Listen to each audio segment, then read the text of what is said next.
The San Francisco 49ers finished the 2024 season with a 6-11 record and missed the playoffs for the first time since 2020. Unfortunately for the 49ers, their 2024 season resembled their 2020 season in a lot of ways. They were coming off of a Super Bowl loss, they had countless injuries, and they couldn't quite get over the hump. And one of the biggest problems with the 2024 49ers was even when they were healthy, and I say this with air quotations around the word healthy because they were truly never healthy, was they couldn't quite get out of their own way. And the first half of their season perfectly encapsulates what I mean by this. They beat the Jets by double digits on Monday night in week 1 and looked good, and they looked like the 49ers. But then the following week, they lost in Minnesota and then lost a very weird game to the Rams in week 3 before battling back to 500 in week 4 with a win over the Patriots. They then proceeded to lose to the Cardinals at home by a single point to fall to 2-3 before eventually heading into their bye at 4-4. The injuries were mounting up by this point, and they proceeded to go 2-7 after their bye, and they lost a lot of veterans this offseason. And in today's video, we're going to discuss why the San Francisco 49ers are at such a pivotal point in their franchise's timeline. We're going to break down how we got here, what's next, potential draft targets, and a whole lot more. And there is a lot to break down in today's video, and without further ado, let's begin. And we are starting today's video by discussing some of the players the 49ers lost this offseason, and we'll start with Deebo Samuel. Deebo Samuel is a very interesting player, and he's a very unique player, but he's not close to being the best in the NFL by any stretch of the imagination. And for as much production as Deebo can bring to an offense, his contract situation was always going to be complicated because of him running the football, and not just undesignated end-arounds or trick plays once a game either. Over the past 4 years, Deebo has carried the football 37 or more times in each season, and I know that may not seem like a lot, but the touches add up, and due to this, Deebo is not a normal 29-year-old receiver. He's a player that has a lot more wear and tear on his body than other 29-year-old receivers, and he only has one 1,000-yard receiving season to his name, which was back in 2021. He had a good 2023 season as he had over 1,100 total yards and 12 touchdowns after you factor in the rushing numbers, but he's not the player he was a couple of years ago. And Deebo's contract was messy for the 49ers, and per Over the Cap, Deebo has a dead cap hit of over $30 million in 2025, meaning the 49ers are going to pay him over $30 million to not play for them in 2025. Now, you may have heard that the Commanders were taking on Deebo's remaining contract, and they are, but the 49ers are taking on Deebo's dead cap specifically for the 2025 season, so they are completely clear of Deebo's contract in 2026. What this means is Washington took on Deebo's contract, but to make things less complicated, the dead money doesn't just go away, and teams do this regularly to unload contracts. Another example was the Bills taking on a $30 million dead cap hit for Stephon Diggs in 2024. Unfortunately, the 49ers also have dead cap hits for Eric Armstead, Travarius Ward, Leonard Floyd, and several other players, and they have the most dead cap money out of any NFL team in 2025 at over $75 million. This happens when you pay players and you go all in to try to win a Super Bowl, especially with a quarterback on a rookie contract, the way Brock Purdy was over the past couple of years. And sure, things can get a little messy from an accounting standpoint to try and get under the salary cap, but the reality is, if you win a Super Bowl during this time period of going all in, it does not matter. Banners fly forever, and if they have to spend a year eating dead cap money, everyone in the organization, including the owner writing the check, would be fine with that. But one of the issues with the 49ers in 2025 that they are more or less using as part of a rebuild or retool year is when they paid guys in the past, like the aforementioned Eric Armstead, who is now with the Jags, and Travarius Ward, who signed with the Colts this offseason, is they had to push money down the road so they could get under the cap for whatever specific season. So despite the 49ers releasing Eric Armstead in March of 2024, per Over the Cap, he had dead cap hits of $10.3 million in 2024 and $15 million in 2025 from the 49ers. And people like to say the NFL salary cap is a myth, and it is to a degree, but what has to be remembered is at some point, the bill always comes due. And we bring that up because the 49ers are at a disadvantage relative to other NFL teams because of how much dead cap money they have in 2025. This also isn't a don't pay good players message because you have to pay for talent, but there were several bad contracts on the 49ers roster last year, and Deebo Samuel was a big one. So a lot of this offseason for the 49ers was simply shedding bad contracts and retooling their roster for 2025 and beyond.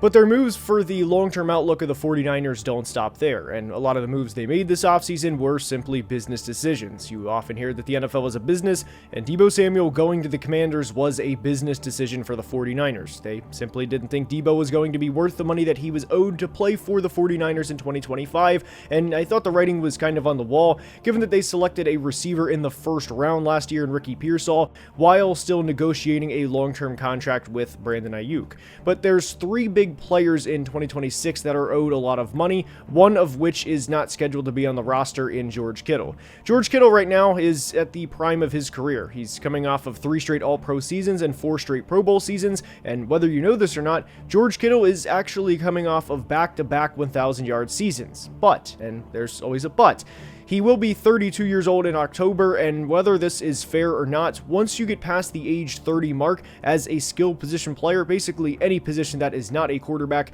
maybe kicker and punter, but that's besides the point, you are pretty much on a year-by-year basis. And unless you are guaranteed a lot of money the following season, how you perform the previous season is the ultimate "what have you done for me lately" league when you are past the age of 30. And George Kittle's final year of his deal is in 2025, and because of the way that the 49ers negotiated the contract, or the way that they did the contract, he has a void year next year, and if they wish to bring George Kittle back in a year where he would turn 33, then they can maneuver the money around the way they did previously, and George Kittle would still be a 49er. But for the sake of George Kittle's career as a 49er, he is in the final year of his deal, and again, like we said, it is a now or never year for not just George Kittle, but also for Trent Williams, who is 37 years old and missed some time last year. And right now, Trent Williams is owed over $38 million in 2026, and I would be very surprised if the 49ers signed off on paying a 38-year-old Trent Williams over $38 million in 2026. Christian McCaffrey unfortunately had an injury heading into the 2024 season, and obviously was not the same player he was in 2023. He was the Offensive Player of the Year in 2023 and scored 0 touchdowns the following year in 2024. So given that he will be 30 years old next year, that is not a promising sign for the sake of Christian McCaffrey's outlook as a 49er either. And obviously, like we said with the 30-year-old threshold, that is obviously accelerated for a player like Christian McCaffrey, who has a lot more touches on his body and a lot more wear and tear than other players, and he obviously plays the running back position, and there's been a lot of discussion around whether to pay running backs or not, and Christian McCaffrey is pretty ancient for his position.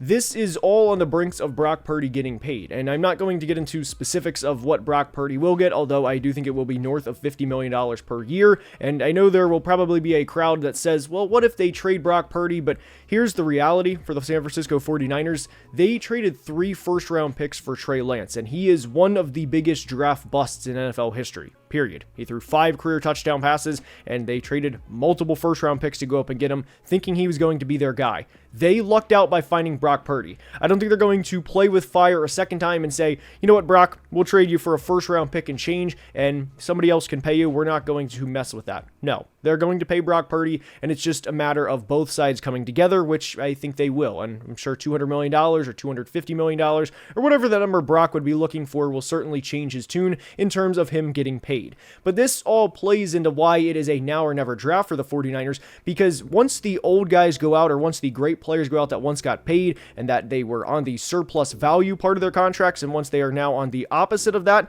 where they are getting paid more than what they are worth, you have to be able to replenish talent. The Eagles just did a tremendous job of that over the past couple of years, whether it was Jalen Carter, whether it was Cooper DeJean, Quinyon Mitchell, Devontae Smith, who recently got paid, but you get the point. They did a tremendous job of building through the draft, so did the Detroit Lions for that matter, and they are going to have to pay all of those guys soon. Now, I know Devontae Smith got paid, but you understand the point that I'm trying to make. The 49ers had a surplus value in Brock Purdy over the past couple of years because he was one of the lowest paid players, not just at his position, but in the entire NFL, while providing extreme production. And what I mean by surplus value is exactly that. Jamar Chase is another good example where he was not paid $35 or $40 million in 2024, yet gave the Bengals an offensive player of the year type season as he won the Triple Crown at the receiver position. So whenever you have to get rid of the Deebo Samuels, the Dre Greenlaws, who was paid more than the 49ers were going to want to pay, and eventually Trent Williams and maybe George Kittle, although that's to be determined,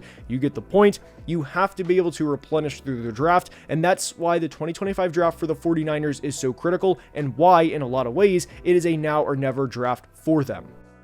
Now, the 49ers are in an interesting situation relative to the rest of their division. While I do think the Rams are in a good position in 2025 to seriously compete and possibly go to the NFC Championship game or even the Super Bowl, I don't look at them from a long-term perspective the way I do other teams across the league like the Lions, Eagles, or Bills, or several other teams for reference. Now, the Rams are obviously very good, but the one thing I really worry about with their future is what they are going to do at the quarterback position in the post-Matt Stafford era. Matt Stafford is 37, and I know they signed Jimmy G this offseason, but I don't think Jimmy G is the long-term answer for the Rams. Now, if the Rams do find a long-term solution at the quarterback position in what would be the post-Matt Stafford era, then based on their drafts over the last couple of years, by bringing in guys like Puka Nacua, Kobe Turner, Byron Young, Jared Verse, and Braden Fisk, and plenty of others, then I would put them in the same basket as the other premier teams from a long-term perspective. I like Mike McDonald a lot as a defensive mind, and I do think the Seahawks will eventually figure things out from a roster standpoint themselves,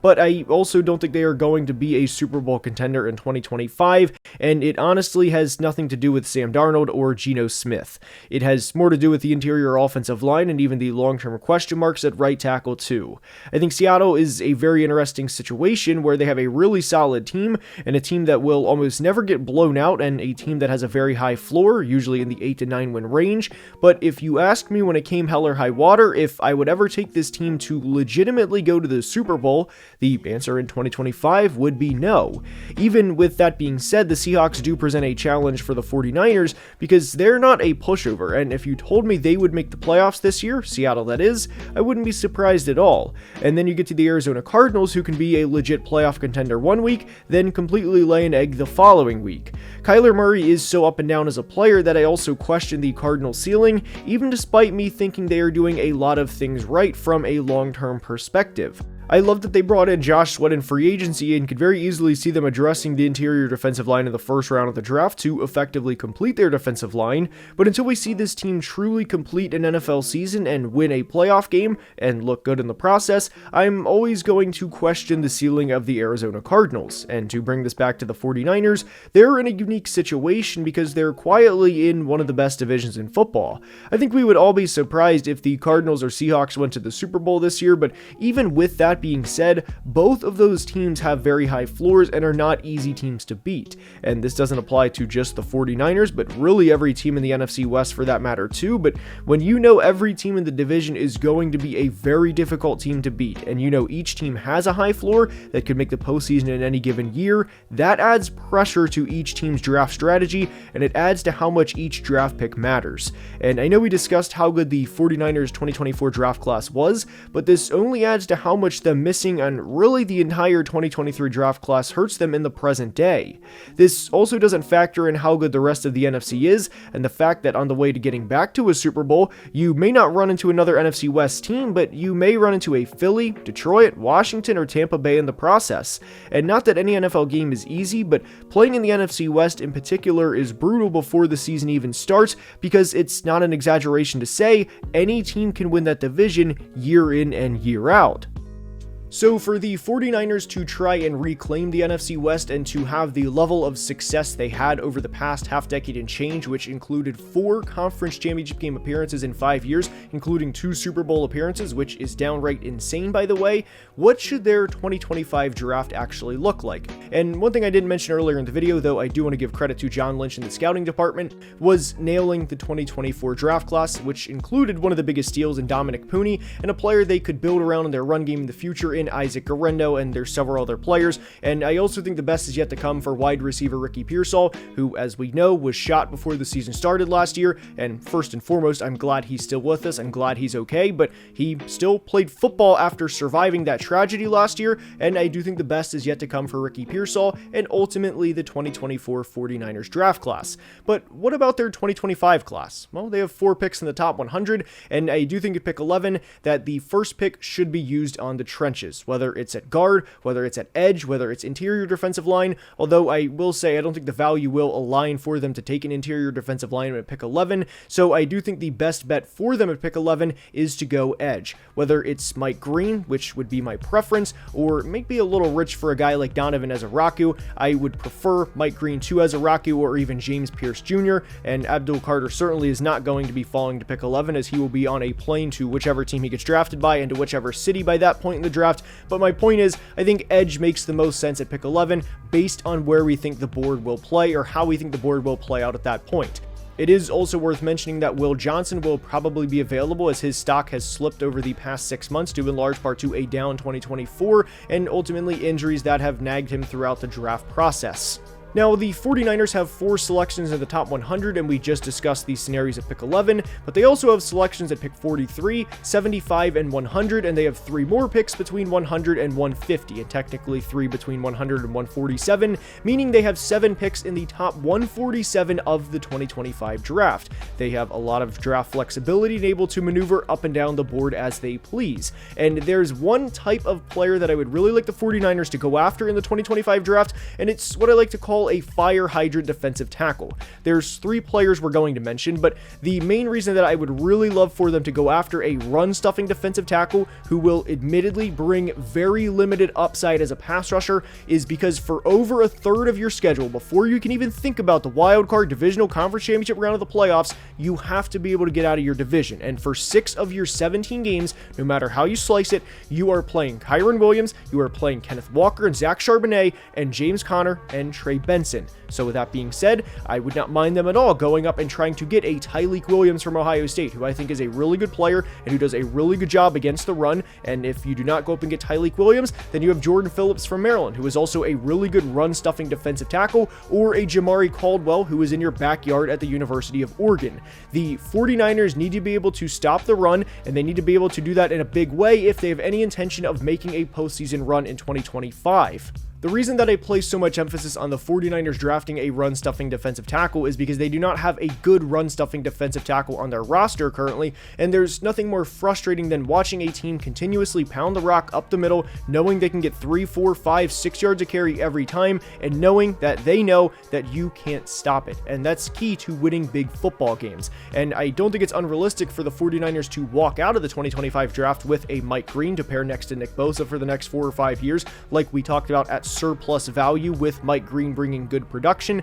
and then to go up and trade for a guy like Tyleik Williams, or maybe a Jordan Phillips from Maryland, or even an Azariah Thomas from Florida State, a corner who would help bolster their secondary. If the value is there for the 49ers to draft an interior offensive lineman to really boost the interior offensive line after losing Aaron Banks in free agency, rather than relying on Ben Bartch, who has not been good for the majority of his NFL career, I would be all for that too. The bottom line with the 49ers in the 2025 draft is to build the trenches and to build for a better tomorrow. I hope you enjoyed today's video, and if you did, please like and subscribe. It helps the channel tremendously, and we are closing in on 200,000 subscribers. Until next time, please be safe and have a great day. Love you guys.